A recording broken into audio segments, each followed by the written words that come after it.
leef waarlik. Ons lees Lukas 24 vers 13 tot 49, asook Johannes 20 vers 19 tot 31. Petrus skrik hom byna in 'n ander geloof in, as iemand baie hard aan die deur hamer. Maak oop, maak oop! Die manne is almal bymekaar en saam met hulle die vroue van Galilea en nog 'n klompie ander disippels. Dis vroeg Sondag aand en almal is hier om te gesels oor die gebeure die afgelope naweek. Maar veral oor die dinge wat die oggend gebeur het. Alles is een groot misterie.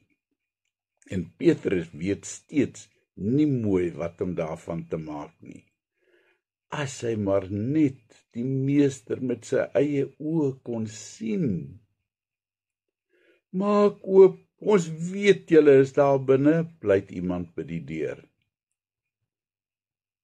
Een van die manne staan lam geskrik op en maak die deur op 'n skreefie oop. Hulle het gerugte gehoor dat die Jode woedend is oor die leë graf en dat hulle Jesus se disippels daarvan beskuldig dat dit hulle is wat die liggaam gesteel het.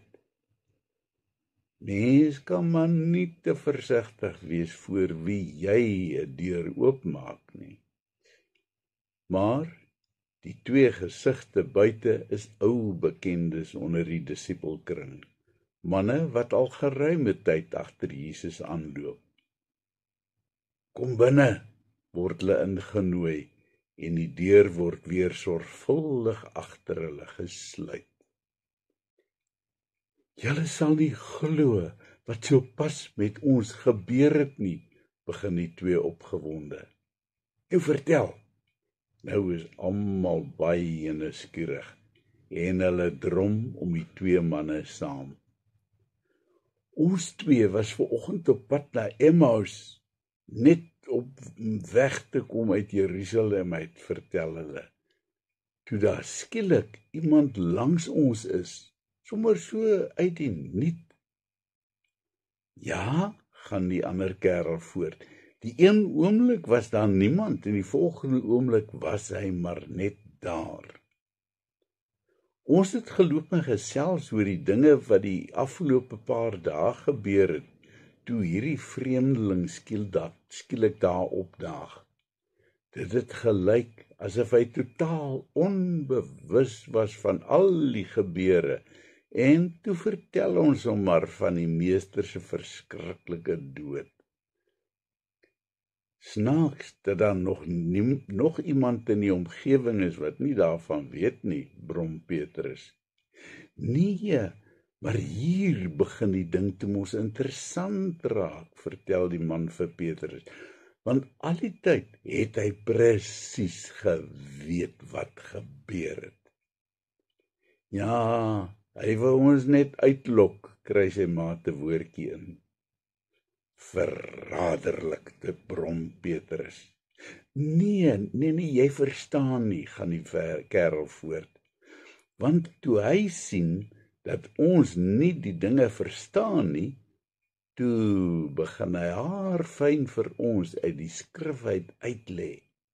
Hy het verduidelik dat al hierdie dinge presies net so deur die profete voorspel was.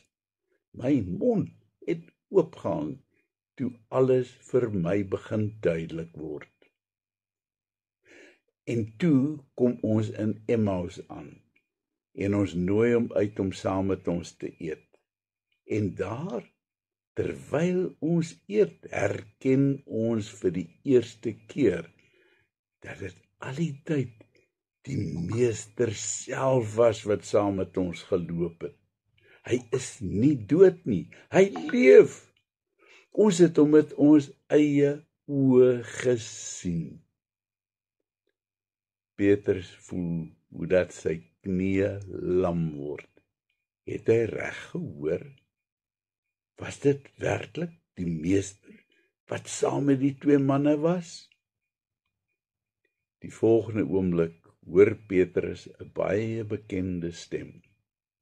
Shalom, vrede vir julle. En hier, vlak voor hom, staan sy geliefde meester, Jesus. Een van die vroue gil in angs en sy val flou neer. Petrus voel die beklemming om sy hart. Is dit 'n spook? Daar heers algemene paniek onder almal. Die deur is dan gesluit. Hoe het hy ingekom? Shalom, klink die rustige stem van Jesus weer eens. Waarom is julle so verskrik? Waarom twyfel julle nog? Droom ek, wonder Petrus. Kom kyk na die merke in my hande, nooi Jesus hulle uit. Kom voel aan my. Dit is waarlik ek. 'n Gees het tog nie vleis en bene nie. Ek is 'n werklikheid. Julle sien dit tog self. Bewend tree Petrus vorentoe en vat versigtig aan sy meester. Dit is 'n mens van vlees en bloed waarin hy raak. Jesus het waarlik opgestaan, jubel dit in hom. My meester leef, hy leef. Maria Magdalena spring op en kom terug met 'n stuk gebakte vis. Voor hulle oë eet Jesus die vis en dan begin hy vir hulle vertel waaroor al die verskriklike dinge van die afgelope paar dae gebeur het. Vir die eerste keer in sy lewe begin Petrus nou te verstaan. Dit is asof daar 'n skil van sy vissersverstand afval en skielik maak alles sin, helder en duidelik. Shalom, groet die meester hulle heel wat later die aand. Soos wat die Vader my gestuur het, stuur ek julle ook. Thomas was nie daai Sondag aand saam met die ander nie. Het was julle verbeelding, het hy later hardnekkig vir Petrus bly sê. As ek nie self my vinger in sy wonde steek nie, sal ek nooit ooit glo nie. Kom ons bid. Here Jesus, dankie dat U my oë oopgemaak het, sodat ek kon sien en glo. Alles is suiwer genade. Amen.